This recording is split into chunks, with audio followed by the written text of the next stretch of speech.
The idea of socialism has become very popular among young people. And the reason that it's become popular among young people is because they've been told that it is moral. Not that it works, not that it's great, but that it's moral. It's fair. And we all like things that are fair. If we're in a room and somebody has more money and somebody has less money, wouldn't it be more fair if we just pooled the money and then we split it up evenly among the participants? Just like the cookies in kindergarten. Except, of course, that's not the way the world works, and that's not actually moral. Because in a free country, wealth and the capacity to gain it is largely contingent on the decisions that you make. It doesn't just fall upon you. Most wealth in the United States is not inherited. Most wealth in the United States is created over the course of lifetimes by people who engage in economic activity and commerce. Capitalism is good because capitalism is freedom. Socialism is bad because socialism is tyranny. Not it's an aspect of tyranny. Socialism itself is tyranny. The statement of socialism is that your labor is owed to the society. The notion of socialism is that you do not own your own freedom. You do not own your own time. You do not own your own labor. You do not own your own work. You do not own the products of your own work. The basic notion of capitalism is you own all of those things, and now you have to engage in free exchange with someone else who does not owe you anything. If you want to thrive, if you want to succeed, you are going to have to make something somebody else wants. People think capitalism is selfishness. No, socialism is selfishness. The notion that I have to somehow supply you the money so you can sit in your basement and paint with watercolors. Socialism, the idea that I'm supposed to fulfill all your dreams by paying you for something I don't want and have no need for. But capitalism is precisely the opposite. We all do stuff in our daily jobs that we don't like. Why? Because there's a group for it who want to consume it. How many people love their daily job every day? I'm lucky. I get to go to a job that I really enjoy every day. But a lot of people don't. And you know why they do it? They do it because they understand that in a free society, they're going to have to produce something that is not entertaining and interesting only to them. If my podcast had one listener, I would have to quit podcasting. And if whatever business you go into has no customers, your business will go out of business.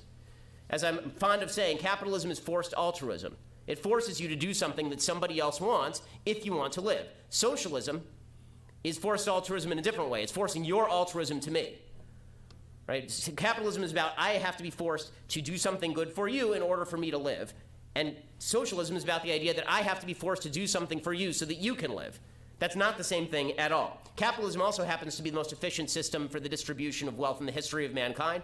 It is the greatest it is the greatest engine for growth in the history of mankind. It is the single greatest force for the empowerment of individual human beings in the history of mankind. So, why is it unpopular after all this is said? It's unpopular because it's very easy to demagogue capitalism.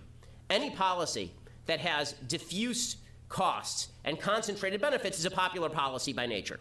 Right? Any policy that has diffuse costs and concentrated benefits is going to be popular. So subsidies, for example, to farmers in Iowa, those are popular because farmers in Iowa get a big chunk of cash and you only lost 1 cent off your paycheck, so you didn't even see it, you didn't even notice it. Well, socialism is sort of the same idea. If you don't notice the money coming off your paycheck, then you're not going to notice that that one person is getting a bunch of money. So that person benefits, and that person feels good about the benefits they just received, but you don't even notice the money coming off. Except that in a socialist system, you have to take so much money off the top that everybody notices, of course. Now, socialism in and of itself, as I say, is tyrannical. It is evil. Socialism violates at least 3 of the 10 commandments. It puts government before God. It says that theft is fine. Theft is no longer a problem so long as you and your friends vote for it. And of course, petty jealousy is something that is necessary. It's good to be jealous. Workers of the world must unite, not because they're necessarily being grinded down by the boot heel of capitalism, but simply because they are jealous of the achievements of others. So much of America's discussion right now about income inequality is not about the suffering poor. So much of it is about the so-called thriving rich, the 1% at the top. It's about tearing down the people who succeed, not about empowering the people who are failing.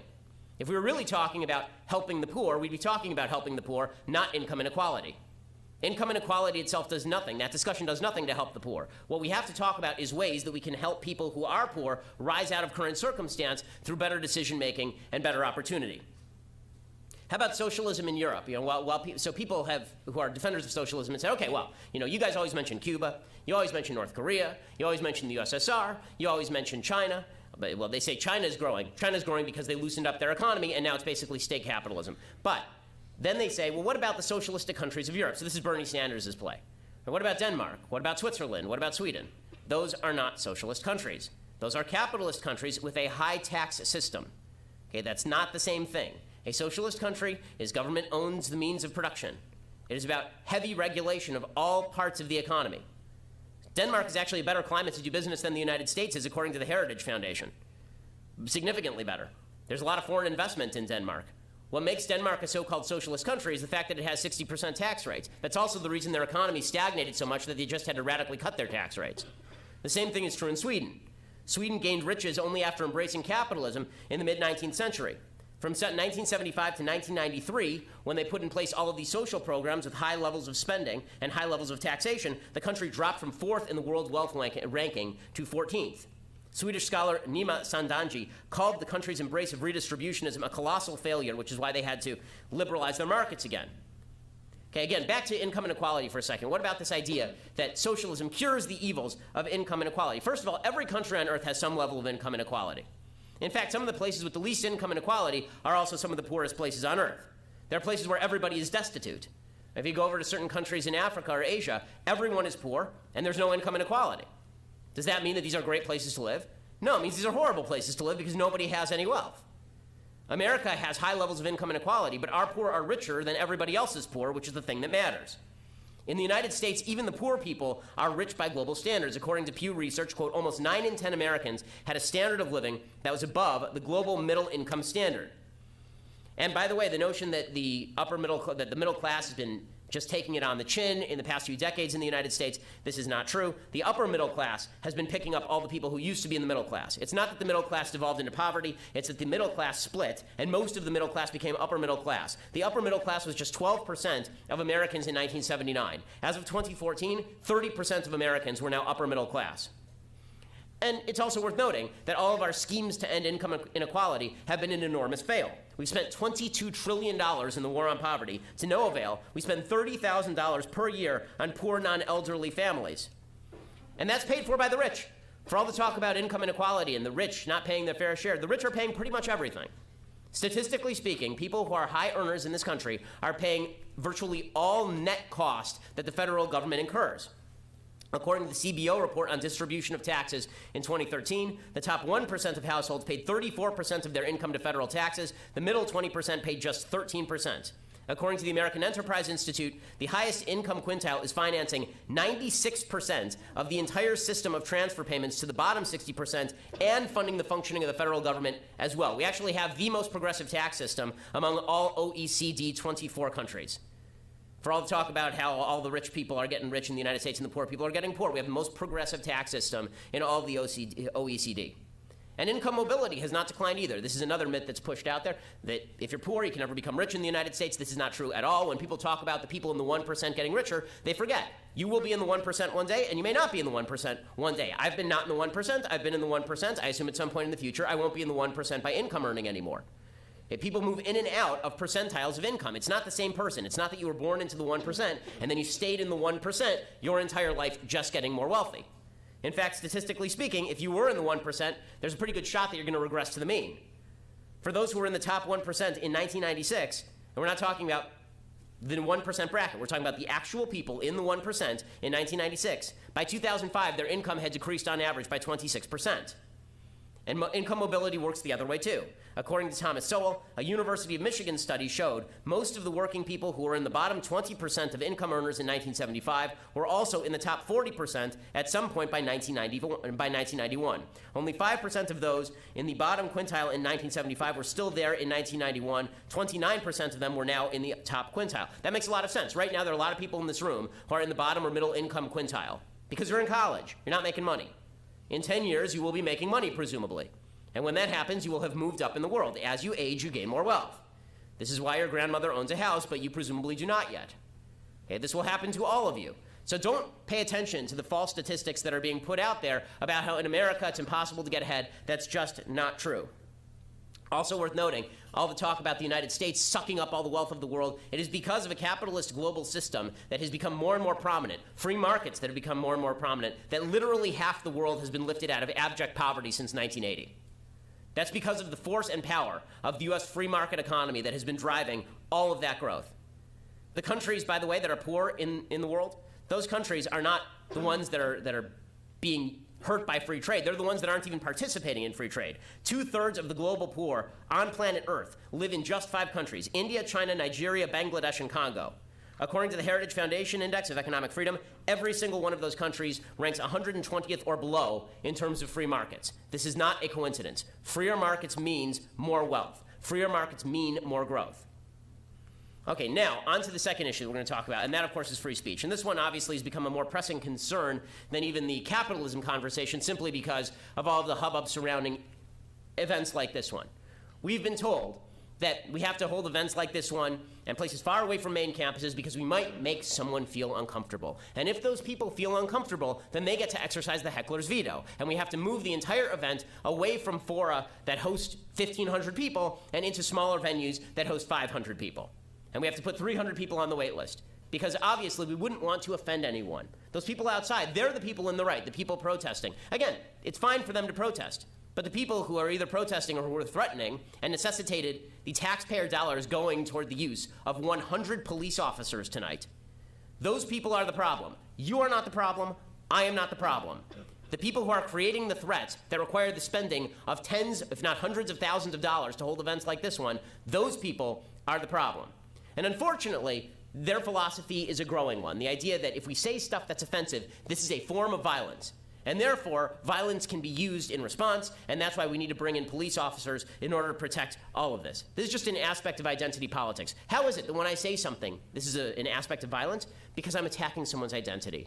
Don't you see? It's not just that I'm saying something with which you disagree, it's that I'm attacking your identity. So when I say socialism is stupid and capitalism is good, there are some people who feel offended by this. When I suggest that in a free country, you should be able to rise as an individual if you just do some simple things. If you make some simple good decisions, then this is seen as offensive by certain people to their identities. If I say that white privilege is not a thing, if I say that just because you were born white in the United States does not mean that you are bound to succeed, and that if you were born black in the United States that you are bound to fail, this is seen as an attack on identity. Now, what makes any of this an attack on identity? The victim mentality that purports to suggest that every failure you have is due to the color of your skin, or the area in which you were born, or the religion that you practice. All of this is nonsense. But when I say that, it makes people feel bad. It makes people feel bad because it's a lot easier to blame everybody else for your problems than it is to take responsibility for your own problems. Now, this is not to say there's no such thing as discrimination. Of course there is. It's not to say there aren't people who are suffering from racism or bigotry. Of course there are people who are suffering from those things. But we are all on their side. There's not a person in this room, I would imagine, who sees a racist incident, a clearly racist incident, and doesn't feel terrible about it and doesn't seek to help. I don't know a lot of people out there in the United States who are looking around going, look at that terrible racist incident, I'm so happy that happened. And if they are, they're not coming to my speeches. Right? Those aren't the people who are showing up and listening to what I have to say. Those are the people who are going and listening to the alt-right, maybe. Those are some of the people who are listening to members of the radical left. Those aren't people who are showing up to mainstream conservative speeches. But again, if you challenge the notion that we live in a victim-first culture, if you challenge the notion that in a free country you can succeed, then this is bound to make people feel really bad. And so white privilege, microaggressions, trigger warnings, this has become the order of the day on college campuses. And the way this works is that we now judge you not by the content of your character, but by the color of your skin. We are supposed to discern whether your view is good or bad, not by what you have to say, but simply by who you are. So because we have a white privileged country, a country filled with privileged white people, built by white people for white people, because of all of that, if you are a white person, then you have to take a ticket and go to the back of the line when it comes to the views that you get to express. Or you have to shut up entirely. Now, never mind that there are minority groups in the United States who are making a lot more money on a per capita basis than white people are in the United States. Right? Jews were a minority group in the United States. They're still a minority group in the United States now for purposes of the census. They've been considered white, but for a long time they were barred from country clubs, for example. Jews on average earn more than the average white person does in the United States if you count them as a separate census group. Same thing is true for Asian Americans. Asian Americans have the single greatest income on a family level of any group in the United States. Is that because of Asian privilege? Is that because of Jewish privilege in the United States? Or is that because there are a lot of people in these particular subgroups who work really hard and have a culture that pushes working really hard? That has nothing to do with race. That has everything to do with the decisions that are made by parents to raise their children in a particular way with a particular viewpoint on hard work. But again, white privilege has to be the order of the day so that people don't feel bad about themselves. Well, I'm here to suggest that if you're failing in the freest country in the world, and you can't point to actual evidence of discrimination against you, you should feel bad about yourself. Because you've done something wrong. You've failed. You've made bad decisions. Maybe you're not working hard enough. Now, I'm not saying that people who, of course, are born with problems, people who have mental illness, people who have physical disability, people who are obviously born behind the 8 ball in terms of what they can achieve, that's something that's different. But I'm talking about the normal, average, everyday American of any race, any color, any creed. If you're failing in the United States right now, there's a really good shot.